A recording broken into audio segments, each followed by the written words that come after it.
Hello everyone, last ক্লাসে আমরা share করেছিলাম কিভাবে বিল অফ লেডিংয়ে কনসাইনিতে বায়ারের নাম আসে।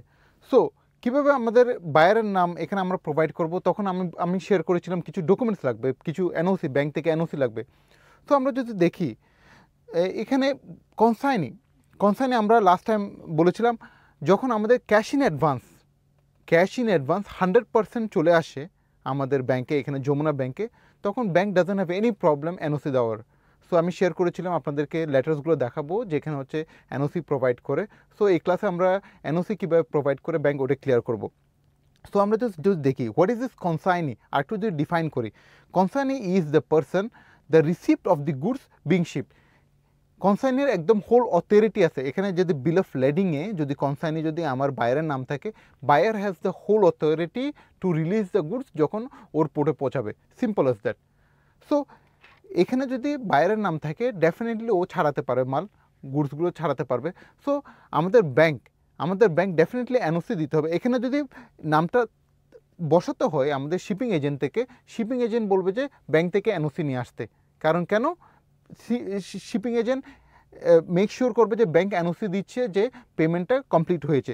সো আমি যখন ব্যাংক থেকে এনওসি নিয়ে যাব তখন অ্যাকচুয়ালি শিপিং এজেন্ট এখানে আমার বায়ারের নামটা প্লেস করবে কোথায়, বিল অফ লেডিংয়ে কনসাইনিতে আমাদের বায়ারের নামটা। যদি আমি যদি এনওসি না প্রোভাইড করতে পারি, তবে ডেফিনেটলি শিপিং এজেন্ট কখনোই কনসাইনিতে আমাদের বায়ারের নামটা প্রোভাইড করতে পারে না। ও প্রোভাইড করবে থ্রু দি অর্ডার অফ আমার ব্যাংক, বা আমার ব্যাংক বা যে ব্যাংকটা আপনার যে এক্সপোর্টার ওইটা। সো আমরা যদি দেখি এখানে এনওসি লেটারটা ডেফিনেটলি আমার ব্যাংকের প্যাডে হবে। ব্যাংক ক্লিয়ারলি মেনশন করবে, এভাবে মেনশন করবে, এই লেটারটা আমাদের ব্যাংকের প্যাডে হবে। এখানে ক্লিয়ারলি মেনশন করা থাকবে কোন টিটি, কোন অ্যাডভান্স পেমেন্টের এগেনস্টে, কোন টিটির এগেনস্টে আমার প্রোডাক্টে আসছে, কত ডলারে আসছে, সব কিছু এখানে, কোন ইএক্সপি নাম্বার প্লেস করা হয়েছে সবগুলো মেনশন করা থাকবে, কোন কন্ট্রাক্টের এগেনস্টে আসছে সবগুলো মেনশন করা থাকবে এই এনওসি প্যাডে। সো দ্যাট শিপিং এজেন্টকে ক্লিয়ার হয়ে যায় এই শিপমেন্টের এগেনস্টে আমাদেরকে এনওসি দেওয়া হচ্ছে। এখানে ক্লিয়ারলি মেনশন করা থাকবে, we declare that we have no objection if the consignment was released to TN Commercial and Trading. So ব্যাংকের কোনো অবজেকশনে নাই। So this is the NOC. So একটা এনওসি প্যাড থাকবে, একটা এনওসি লেটার দিবে, আরেকটা হলো আমরা এখানে সিএফআর করেছি, কস্ট অ্যান্ড ফ্রেট করেছি, আরেকটা লেটার দিবে যেটাতে কস্ট অ্যান্ড যে আমাদের ফ্রেটটা আছে এই আমাদের এই বিএলএ যে আমরা শিপমেন্ট করে এখানে ফ্রেটটা আছে এটাও একটা মেনশন করে আরেকটা প্যাডে থাকবে, হুইচ আমি জাস্ট বলছি এখানে আমাদের ইএক্সপি নাম্বার থাকবে, সব কিছু থাকবে। তা ক্লিয়ারলি করে বলে দেবে যে those are ড্রন on CFR. So CFR আমাদের প্রোডাক্ট হবে not on FOB basis. So CFR and FOB আমরা সিএফআরে পাঠাচ্ছি, এফওবি বেসিস পাঠাচ্ছি না, এটা একটা। সো দুইটা লেটার দিবে ব্যাংকে, একটি হলো এনওসি, আর আমরা যদি সিএফআরে পাঠাই তাহলে আরেকটা সিএফআরে পাঠাচ্ছি, ওটা একটা এনওসি, একটা কনফার্মেশন দিবে যে সিএফআরে পাঠাচ্ছি। আবার আমাদেরও প্যাডে, আমাদের এক্সপোর্টার প্যাডে একটা আমাদেরকেও এনওসি দিতে হবে শিপিং এজেন্টকে, যে we have also no objection in making the consignee as our importer. So this is a very clear information. যদি আমাদের 100% পেমেন্ট চলে আসে আমাদের ব্যাংকে, advance payment, cash in advance, তাহলে আমরা এখানে কনসাইনি দিতে পারি। যদি আমাদের 100% না আসে, যদি 30% আসে, 30% অ্যাডভান্স আসছে, আর 70% after showing the document, after giving the scan copy of the documents, ওইটাও টিটিতে আসবে, টেলেক্স ট্রান্সফারে আসবে, কিন্তু আমরা প্রোডাক্টটি অনবোর্ড করে ফেলছি, তারপর বিল অফ লেডিং পাইছি, তারপর আমাদের ওইটা স্ক্যান কপি দিলে অ্যাকচুয়ালি আমাদেরকে নেক্সট 70% টিটির মাধ্যমে আসবে।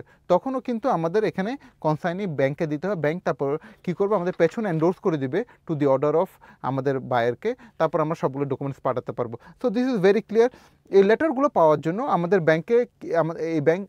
ব্যাংকে কী কী জিনিস দিতে হবে, বিল অফ এক্সপোর্ট ইম্পোর্ট, আমরা যেটা আমাদের অ্যাসেসমেন্টের সময়, আমাদের যখন প্রোডাক্টগুলো অ্যাসেসমেন্ট হচ্ছিল তখন বিল অফ এক্সপোর্ট ইম্পোর্ট একটা ডকুমেন্ট ছিল যেটা দেখিয়েছিলাম আপনার, ওটা প্রোভাইড করতে হবে। ইএক্সপি ফর্ম আমরা আগে যখন ব্যাংক থেকে ব্যাংকের সাহায্যে ইএক্সপি ফর্ম কমপ্লিট, ওটা দিতে হবে। আর ড্রাফট বিএলের একটা ড্রাফট কপি দিতে হবে। আপনার শিপিং এজেন্ট একটা ড্রাফট কপি দিবে আপনাকে, অরিজিনাল কপি না, ড্রাফট কপি দেবে, ওই ড্রাফট কপি। সো এই তিনটা ডকুমেন্ট নিয়ে আপনার ব্যাংকে যেতে হবে এই এনওসি নেওয়ার জন্য।